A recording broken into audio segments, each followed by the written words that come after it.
Have you ever wondered what you'd do if your entire world just collapsed overnight? That is the exact question at the heart of Kate Wentworth's novel Cottage at Bella Beach, which is really a story about starting over from absolute zero. And bam! With just this one line, the story kicks off, dropping us right into the middle of the crisis. I mean, it's not just an empty house, it's that deafening silence of a life that has just vanished. So what is this book really about? Well, it's a deep dive into what we're calling a midlife collapse, a scenario that's not only devastating, but also, for a lot of people, a powerful catalyst for some major change. Okay, to really get the story's impact, it helps to know who it's written for. It was published back in 2022, and it's a women's fiction novel.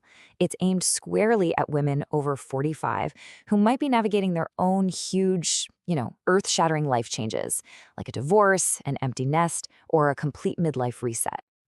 So how does this whole midlife collapse even begin? The book lays out a foundational crisis that isn't just one bad day. No, it's the systematic dismantling of a person's entire reality, and it starts with the most tangible thing there is: money. Just imagine that cold dread for a second.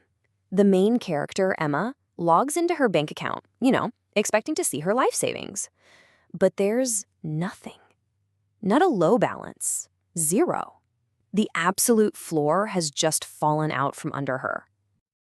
And then comes the next blow, delivered by a bank employee over the phone. This wasn't some mistake. It wasn't a hacker. This was a deliberate act. The person she built her entire life with systematically drained every single penny. This visual it hits hard, doesn't it? It's not just about the number, it's about the total loss of security, the betrayal, and that terrifying realization that you have absolutely nothing left to stand on. And here it is, the final, emotional gut punch. After taking all the money, her husband delivers these lines. So the financial, the emotional, and the marital foundations of her life are all just destroyed in a single afternoon. The question that's just hanging in the air is, where do you even begin to go from here? Well, the book argues that the answer isn't what you might think. It's not about some lone journey of self-discovery. Nope. It's about something the author calls the community cure. This right here, this is the core idea of the entire novel. It really pushes back against this notion that we have to heal all by ourselves. Instead, it argues that real recovery comes from the simple, consistent act of being present and vulnerable with a community that actually gets it.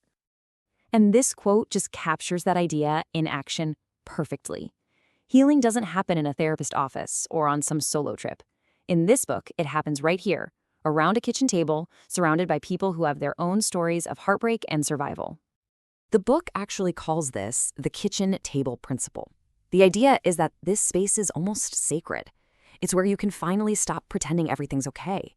Your vulnerability isn't a weakness anymore, it's a strength, because it's being seen and validated by others. Healing becomes a team sport. And this is the result of all that collective healing. Standing on a beach, that classic symbol of transition, Emma isn't alone. She's surrounded by a community that gives her the strength to let go of her old identity and believe that a second chance at happiness is actually possible. So what's the big takeaway here? It's all about the power of witness. Having people who see you, who support you as you change, gives you the courage to actually do it. That devastating loss, as horrible as it was, it clears the way for something more authentic, but only if you have others there to help you claim it.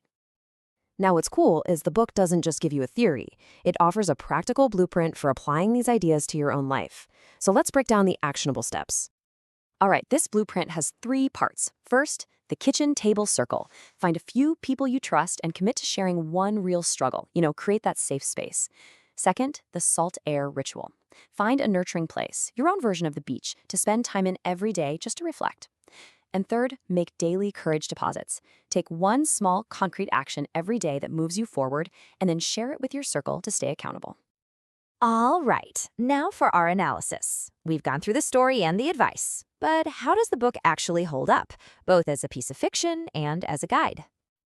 This brings us to the big question, is Cottage at Bella Beach a book you should actually pick up?